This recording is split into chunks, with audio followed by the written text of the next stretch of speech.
ఖర్చుతో ఎక్కువ రాబడినిచ్చే పంటగా నువ్వును చెప్పుకోవచ్చు. ఈ పంటకు నీటి అవసరం కూడా తక్కువే. అందుకే మెట్ట ప్రాంతాల్లో పంటగా నువ్వును సాగు చేస్తుంటారు.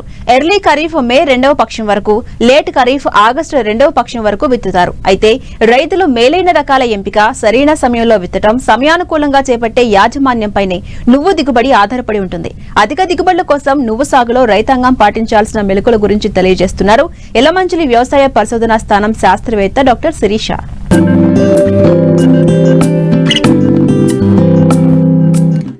తక్కువ సమయంలో తక్కువ వనరులతో అధిక నికర లాభాన్ని ఆర్జించేందుకు నువ్వుల పంట ఉపకరిస్తుంది. ఖరీఫ్, రబీలో వర్షాధారంగా పండిస్తారు. ముఖ్యంగా ఏపీలో కోస్తా, రాయలసీమ జిల్లాలు, తెలంగాణలోని ఉత్తర, దక్షిణ జిల్లాల్లో నువ్వును సాగు చేస్తున్నారు.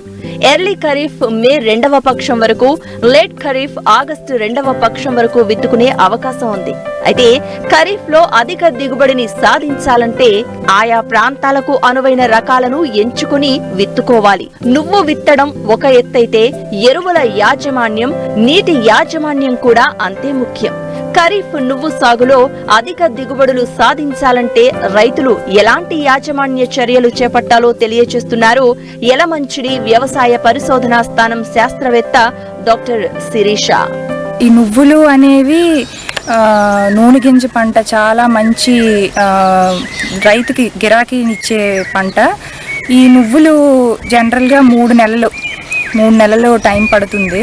ముఖ్యంగా నువ్వుల్లో మనకిప్పుడు వేసుకునే రకాలు మన ఆంధ్రప్రదేశ్లోని కానీ తెలంగాణలో కానీ బ్రౌన్ సీడెడ్ రకాలు, వైట్ సీడెడ్ రకాలు వేస్తాము. మన ఆంధ్రప్రదేశ్లో స్పెసిఫిక్గా కాఫీ కలర్, గోధుమ రంగు గింజ ఎక్కువగా మనం వాడుతూ ఉంటాము. అందులో రకాలు ఏంటంటే YLM 11, YLM 17, YLM 66, శారదా రకం. ప్రెసెంట్ ట్రెండింగ్లో ఉన్నది మాత్రం శారదా రకం, చాలా బాగుంది. అధిక దిగుబడినిచ్చే రకం అది జనరల్గా మనకి దిగుబడి ఎకరానికి అంటే సుమారు మోస్తరు అయితే మనకి 400 నుంచి 600 కేజీల వరకు వస్తుంది ఎకరానికి. కాబట్టి ఆ రకం మనకి 85 నుంచి 90 రోజుల మధ్యలో అయిపోతుంది. మంచి దిగుబడి రకం అది.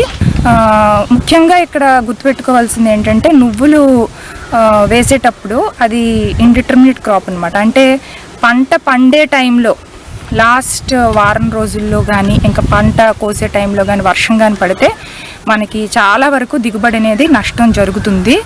సో మనకు అప్పుడు ఇరిగేషన్ అంటే లాస్ట్ వారం 10 రోజుల్లోని దానికి అసలు నీరు అనేది తగలకుండా ఉంటే మంచిది. తర్వాత ఏంటంటే ముఖ్యంగా నువ్వుల్లో నేను మీకు చెప్పదలుచుకున్నది, నీరు ఆరుతడిగా పెట్టుకుంటా వెళ్ళాలి. అలా పెట్టుకుంటే మనకి మంచి దిగుబడి వస్తుంది. 25 నుంచి 30 రోజులకి ఇంకొక తడుపు కానీ పెడితే మనకు తప్పనిసరిగా అధిక దిగుబడులు అనేవి వస్తాయి. 25 నుంచి 30 రోజులప్పుడు యూరియా కూడా ఒక 30 కేజీలు యూరియా ఎకరానికి చల్లుకోవాలి. ఇనీషియల్గా ముందుగానైతే విత్తనం వేసే ముందు భూమిని బాగా సదును చేసుకొని, అంటే మెత్తటి దుక్కు ఉండాలి. అందులో మనకి ఒక 30 కేజీలు యూరియా, 50 కేజీలు సింగిల్ సూపర్ ఫాస్ఫేట్, 5 నుంచి 6 కేజీలు పొటాషియం, ఇవి బేసల్ అంటే ఆఖరి దుక్కులో మనం వేసుకున్నట్టయితే మనకి మంచి దిగుబడి అనేది వస్తుంది.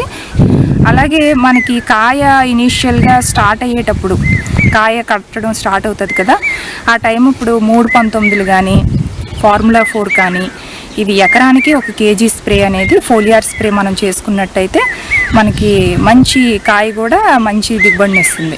సింగిల్ సూపర్ ఫాస్ఫేట్ అనేది తప్పనిసరిగా వేయండి. గింజ బాగా గట్టిగా బరువుగా వస్తుంది. ఇనీషియల్గా మనం వేస్తున్నప్పుడు దుక్కు మాత్రం చాలా మెత్తగా ఉండాలి. ఎంత మెత్తగా ఉంటే మీకు నువ్వు పంట అంత ఏపుగా వస్తుందన్నమాట. ఇంకోటి నువ్వులు విత్తన శుద్ధి అనేది తప్పనిసరిగా చేసుకోండి. ఇనీషియల్గా మనకి సకింగ్ పెస్ట్ అంటే పేనుబంక కానీ అలాంటి మొదట్లో 15 రోజులు రాకుండా ఉంటుంది.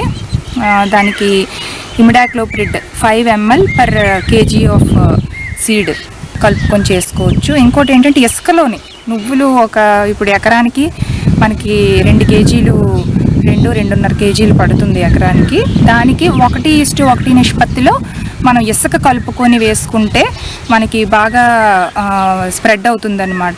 దానివల్ల ఏంటంటే ఇప్పుడున్న రకాలు 66 కానీ 17 కానీ ఈ శారద వెరైటీస్ ఏంటంటే పక్క నుంచి మనకు కొద్దిగా స్పేస్ ఇస్తే కొమ్మలు వస్తాయి అన్నమాట. దానివల్ల మనకి దిగుబడి కూడా ఎక్కువయ్యే అవకాశం ఉంటుంది.